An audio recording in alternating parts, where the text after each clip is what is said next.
ప్రభు నామమున అందరికీ శుభోదయం.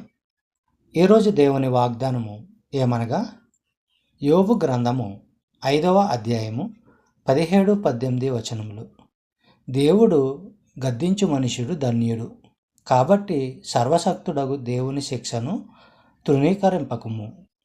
ఆయన గాయపరిచి గాయము కట్టును, ఆయన గాయము చేయును, ఆయన చేతులే స్వస్థపరచును. సహోదరులారా, ఈ వచనాల్లోని సత్యము కనిపిస్తుంది. ఇది మనోహరమైన సత్యము, కానీ అప్పటి పరిస్థితుల్లో యోబుకు అవసరమైనది ఇది కాదు. ఎందుకంటే యోబు పడుతున్న బాధలు అతను చేసిన పాపాలకు శిక్షగా రాలేదు. ఇందులో దేవుని ముఖ్య ఉద్దేశం ఏమిటంటే, యోబు యోగ్యతను రుజువు చేయడము, సైతాను నోరు మోయించడము.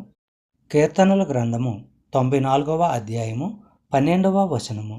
యెహోవా నీవు శిక్షించువాడు, నీ ధర్మశాస్త్రమును బట్టి నీవు బోధించువాడు ధన్యుడు. సహోదరులారా, దేవునిలో తనకున్న దృఢమైన నిబ్బరాన్ని, నమ్మకాన్ని రచయిత బయటపెడుతున్నాడు. దుర్మార్గుల మూలంగా పలికిన కష్టాల వెనుక దేవుని ప్రేమతో కూడిన ఉద్దేశం ఉందని అతని గట్టి నమ్మకము. తనకు బుద్ధి చెప్పేందుకు, సరిదిద్దేందుకు దేవుడు ఆ కష్టాలకు వాడుకుంటాడు. అవన్నీ ఉన్నప్పటికీ హృదయానికి నెమ్మది ఇస్తాడు. ప్రజలలో న్యాయమైన తీర్పును తిరిగి స్థాపిస్తాడు. దేవుని క్రమశిక్షణ బాధాకరమే కానీ అది మనకు చేసే గొప్ప మేలు కోసము దాన్ని ఆహ్వానించాలి.